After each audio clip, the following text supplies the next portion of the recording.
It is showtime, as YouTube is telling me. So, welcome. It's so nice to see you, Adam and Greg. Thanks for joining us from South America. And Marianne, so good to see you from La Honda. Fantastic. When you get here, put in the chat. So, first of all, some people have said they can't find the chat. So, there's a comment right at the top. I'm going to pin it. To participate in the chat, make sure you're in full screen mode by tapping the expand arrow, according to Google, and it's located in the bottom right corner. And live chat will appear on the right side of the screen. So we're going to be chatting quite a bit between music selections. So make sure you have that enabled. So great to see you, Jeanette. So when you get here, tell us in the chat, write a P if you're a pianist, write an M if you're a music lover but you don't play piano, and if you play another instrument, write what the instrument is. That would be great to know. And thanks for your patience in rescheduling this from last week. Just a little bit. So I ended up, we won't go into that, feeling better.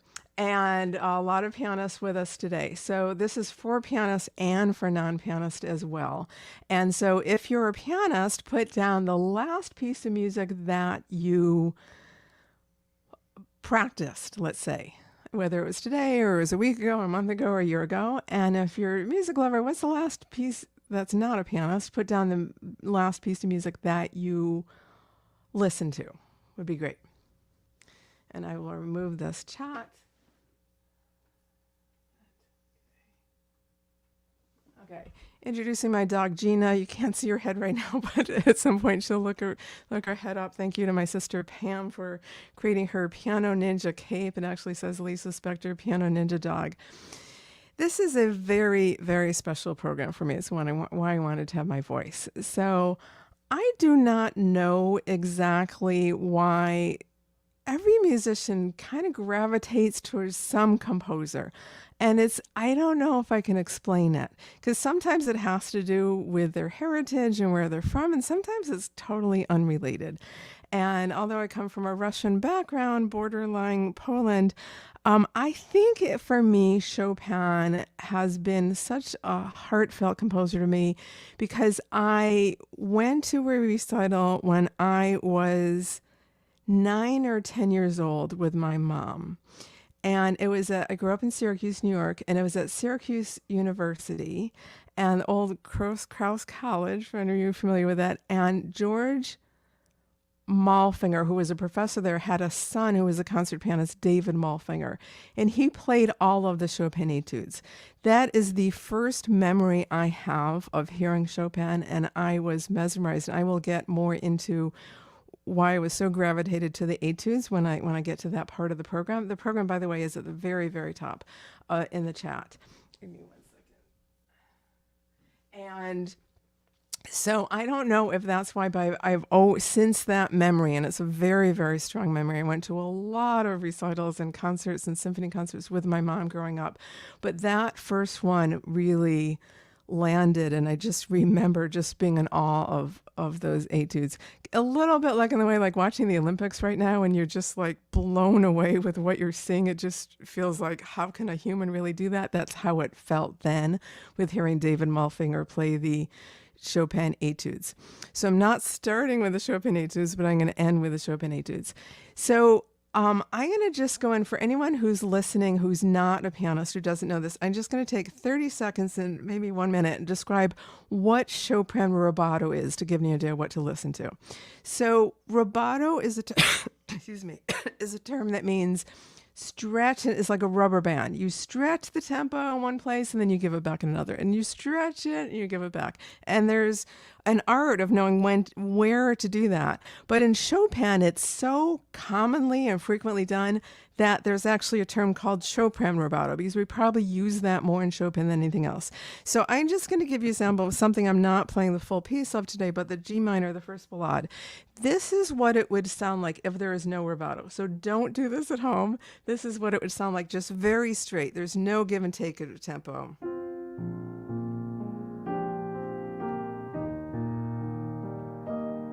Doesn't even sound like Chopin.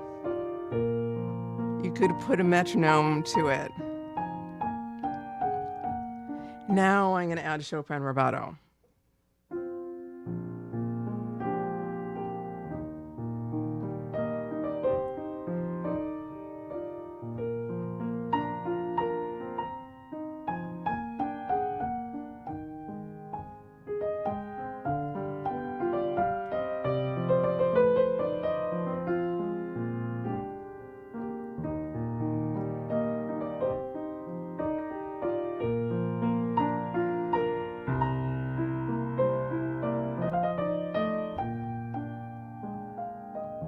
The G minor ballad is so beautiful. I haven't played the full thing since I auditioned at Juilliard with it, but it's such a gorgeous piece and it gives you an idea of rubato. So so much of this program has a memory of my mother. So my mom passed away in April, and here's a beautiful picture of an album my sister Gail put together on her 85th birthday. Beautiful picture of her. This is in memory of her, and she was my biggest fan, my biggest supporter, and I know she would, if she were still alive, she'd be tuning in and hearing this. But I just also believe she can hear this. So she's heard me play all of this at some point, and the waltz that I'm starting with, she heard me play in the Chopin competition in Florida. Long time ago. And so a waltz is 1, 2, 3, 1, 2, 3, 1, 2, 3. I'm going to play the waltz and the mazurka back to back. A mazurka is also in 3/4 time. The difference is in a mazurka, the accent is never, or extremely rarely, on the 1. It's 1, 2, 3, 1, 2, 3, 1, 2, 3, 1, 2, 3. And it's a slower piece, so you'll hear the contrast of these with a downbeat, the one beat being heavily accented on the waltz and not in the mazurka. And a lot of great music that you pianists have played. The Debussy Arabesque and the Rachmaninoff Second Sonata. Good for you, Adam. So, welcome to my favorite Chopin.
That is one of the most like longing, beautiful, that heartfelt, those callings that Chopin does all over the place that you're going to hear a lot more in his music coming up.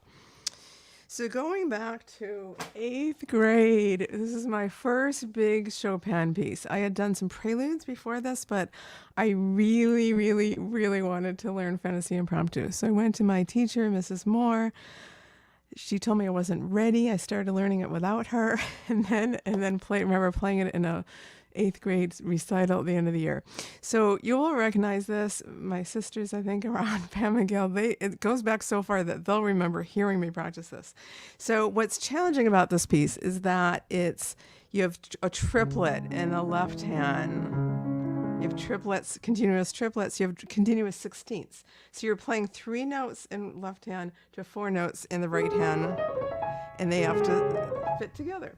So you're going to hear that very famous, beautiful middle section. I use what I call adaptive piano. So since my hand injury in 2017, there are a lot of basic things I couldn't reach. So things I could reach when I was 11 years old, I can't reach right now. And my motto is screw perfect, just make music. So I decided, I was thinking like, should I not play this? Because there's one section that was straining my hand so much that it was hurting my hand. And it was like, should I just leave it out? Well, my motto is screw perfect, just make music. So when it gets to the end, there's a part that I was starting to contort my hand so much that it hurt, that I'm actually going to leave out 6 bars. And I don't think Chopin would mind. So enjoy Fantasy Impromptu.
as much as I've been playing online, it's still like it'd be great to hear applause. So maybe instead of applause, write a comment in the chat.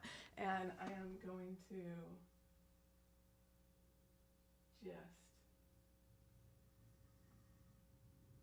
sorry, I was going to pin there to participate in the chat. That's how you do it. And thank you. So I just want to address, because there are quite a few pianists here. So my hand health is my biggest priority when I'm playing piano. My hand health is my mental health, because I know if I protect my hand health, I'll be able to play music longer. And I have no problem with leaving out sections, leaving out notes. In the sonata coming up, I leave out quite a few notes because it just strains my hand. I say that because I encourage you to do the same. So we all have issues with whatever it is. Our hand is small or whatever the situation is, or you're over practicing, your hand is fatigued, your wrist is hurting, take a break. It is just not worth it. So I really encourage you to make your hand health a huge priority in that. And this next one, the Nocturne, is a big, it requires big hands, and there's also sections I leave out notes, but I just love this Nocturne. It's probably my favorite. And it's a C minor Nocturne. So for anyone who doesn't know what a Nocturne is, a Nocturne is the right hand, when I talked about rubato at the beginning, your right hand has the rubato. Your left hand is like the male of the pairs ice skating. So you don't notice the man so much, but they provide all the support while the woman is twirling in the air. So it's a little bit like that. It's the stability, it's the really steadiness where the right hand has the rubato. And this is one of the more challenging nocturnes too. So just addressing a couple comments before I do this. Maury, nice to see you. I'm sure that Happy is with you. You're golden. Sarah, so nice to see you. And Louis. And Ricardo, so glad you joined us. And Tom, thank you for your beautiful comments. So the C minor Nocturne of Chopin.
Thank you. One of my favorite pieces. I don't know. Everything I'm playing is one of my favorite pieces he wrote. And I going on to a piece that I learned in 10th grade, the first scherzo I ever learned, the third scherzo, which my mom heard me play so many times. And I remember winning a scholarship to Chautauqua Music Institute. It was where I went a couple summers when I was in high school to study music. And then I did a concert there for the winners. I can't remember, but my parents came. It was about a 4 hour drive. My parents drove down for that along with my teacher, Mrs. Moore. And this was one of my mom's favorite because she always called the middle section of this the waterfalls. So a scherzo, and thanks for the beautiful comments.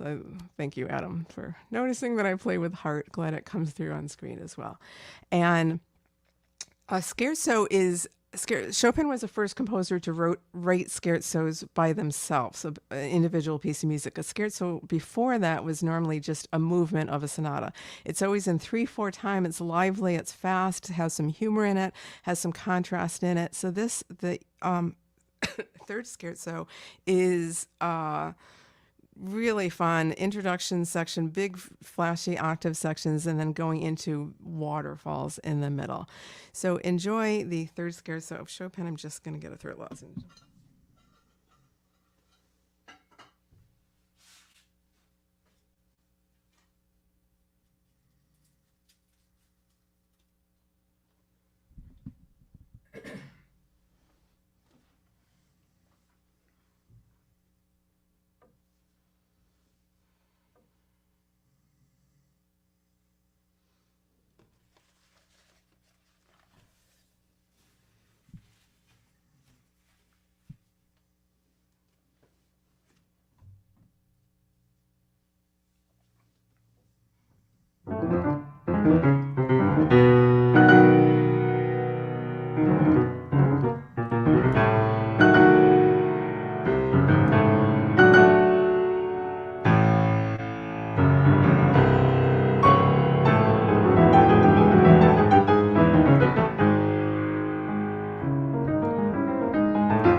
Well, Gina is sleeping through that, but hopefully you're not. Hopefully that woke you up a bit. Adam, thank you. Dan, thank you. Brian, thank you. And Jean, so nice to see you here. Um, okay, it's a big program, and I think I may have done that out of order, but it's okay. So I'm going to move on to the second sonata. So Chopin wrote three big sonatas, all four movement works. The first one is not played very much. The second and third are very famous. You will recognize the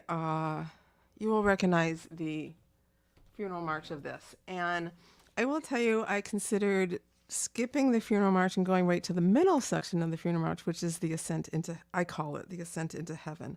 But honestly, it makes it so much more beautiful to add in the funeral march, and I will it makes the middle section so much more gorgeous. And also I just want to take a minute to explain something. This is just one of Chopin's most incredible genius pieces, and even if you don't play music, I think you'll understand this. So the most dissonant sound you can get on the piano is this. It's a minor second. Chopin uses that. I have played so many minor seconds. He uses that all over the place in his music to create such beauty. If you remember back in the beginning with the Mazurka, there were just so many minor seconds that were like aching and calling your heart. So what he does in this is and also minor thirds. And so he inverts. The minor third comes in this. In the introduction, that's the minor second that leads you into this minor thirds and minor seconds, and it causes so much agitation. And when I was studying this piece with Lillian Clear, I remember going to a lesson. She said, it's just not settled. It just doesn't feel settled. And she goes, that's the whole point. It's not supposed to feel settled. And so then you're going to hear a lot of tension with that beautiful middle section. Chopin is so famous for those gorgeous melodies. But then when we get to the funeral march, even though you've heard this, you may not have heard it by listening to this. He really capitalizes on that use of the minor seconds. Those are all minor and major seconds throughout the funeral march. Then he turns it around to make it into the most gorgeous melody you've ever heard with just minor and major seconds, which is, if I play that all together, it's a lot of dissonance. So he was a master of like creating these dissonant harmonies into the most gorgeous melodies you've ever heard. So I will warn my family members who are here, you might need some Kleenex for the funeral march, just telling you. And this sonata has four movements, and I'm just playing the first and the third movements.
think I underestimated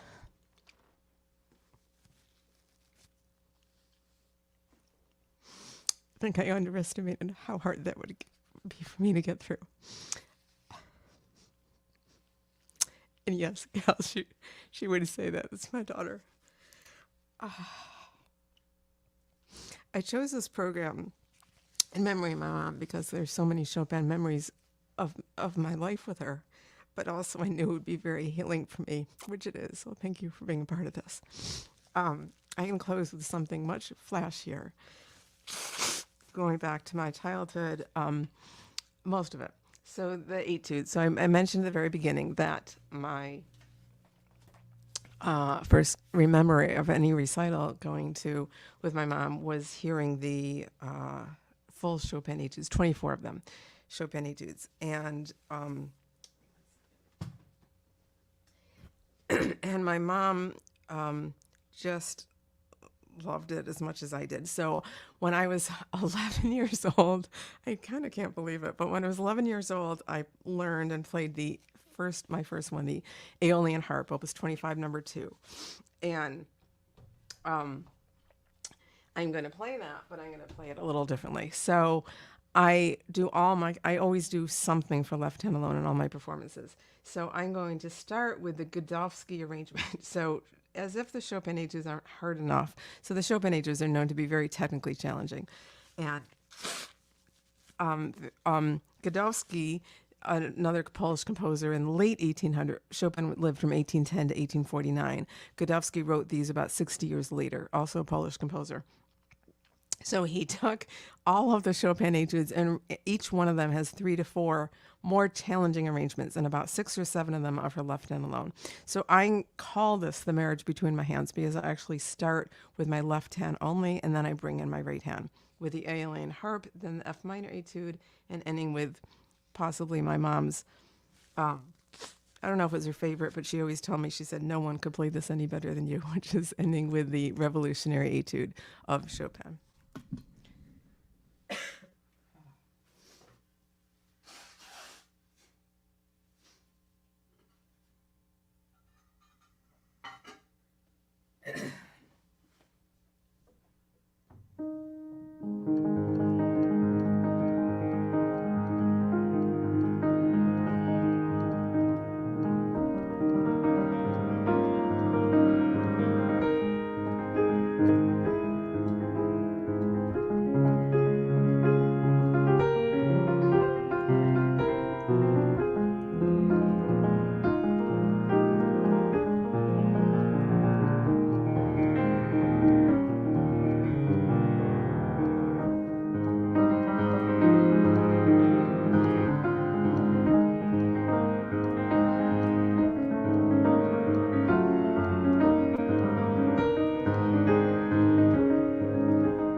Thank you. That was, thank you. Such a joy. Your mom is applauding. Yes. So I wanted to share, I do have a short encore. So, and it's really the best part of the program because of the story that goes with it. So hang in there we're a little bit over, hang in there another few minutes. But I want to share something that my mother said publicly all the time. In addition to, that's my daughter, she'd say, Lisa, every time she'd hear me, she'd say, I don't know how you keep getting better. She'd say that publicly. But what she didn't say publicly, but she always asked me was, are you getting paid for this? Always, whether it was a podcast interview, a YouTube live, wasn't doing YouTube live then, a Facebook live, and whatever the thing was, it was like, are you getting paid for that? It's like, Mom, you don't get paid for podcast interviews, you don't get paid for YouTube lives. But nothing would make her happier than me getting paid. So I will tell you, I thought of doing this as, my mom was an artist. She painted this beautiful painting of my dad probably close to 20 years ago. She was painting up till, she passed when she was 93, and she was painting up until her last month. And probably maybe her best painting was her last one. And so the arts was so important to her, in addition to music, visual arts. And so I thought of doing this as a fundraiser for an arts organization, but I have these conversations with my mom now, and she's like, no, ask for tips instead. So I'm going to just go back to the beginning. So if you're so called to make a tip, give me 1 second to find it. It's lisaspector.com/tips. And if just one person makes the tips, then I can tell my mom, yes, I got paid for this. So I know she'd appreciate it. So thank you for your support. And it allows me to keep doing these free programs so everyone can access them for free as well. If you're a pianist and you are here, there are many pianists, and if you're in my Piano Ninja Tricksters Club, you already have this, so don't buy it. But I did a Chopin Ninja Tricks course. So all of these things, if you like my Chopin, this is very intentional ninja tricks that I applied to Chopin. And I did it in a master class for my piano members of the club. And it's half price, so that is, that one is at least the link is right there. So it's half price till I go to sleep tonight. It's going to go up to full price. And I'll be adding other Chopin videos to that as well, to the hub where you get that. So thank you for hanging in there. And I want to, 1 second. Okay. And Penny is here also, so nice to see you. Okay, so I am going to end with, I can't say what's my favorite, but this really probably is my favorite theme of Chopin's. It's the second theme from the E minor concerto, his first piano concerto. I had learned this very fast. I was in the Aspen Music Festival, and I was 20 years old, and I had entered the concerto competition was always, you had to learn a particular concerto. You had everyone, in other words, everyone who entered the competition played the Chopin E minor concerto. And I had learned it in about 6 weeks. And it was very new, and I won the competition, which meant that I played it with the orchestra. And my Zadie, my father's father, flew my mom out to Aspen from Syracuse, New York, to come hear me in the concert. And she arrived that afternoon. And I remember my friends asking, it was a big deal. There were thousands of people. Jack Nicholson and Art Garfunkel were in the audience. It was a big deal. And everyone was asking, how's Lisa doing? And I had gone for a swim, and everyone's like, Lisa's fine, but oh my God, her mother is like a mess. She was really nervous.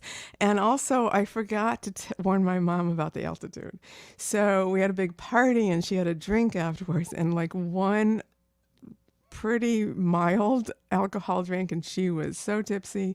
So it was an interesting night, and a really, really fun concert. So I thank you so much for being here. And I am going to close with just this section. The second time the theme comes is just so beautiful. So the E minor concerto second theme.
just breathtaking. Just love that theme.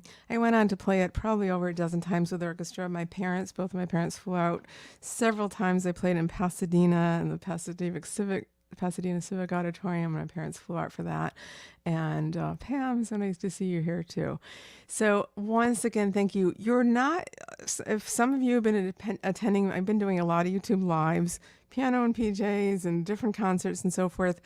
I'm going to seem like I disappear for the month of August. I'm not disappearing. I have a ton of content to record. I'm re-recording the Piano Ninja Tricks and a whole bunch of other things that I'm recording for you.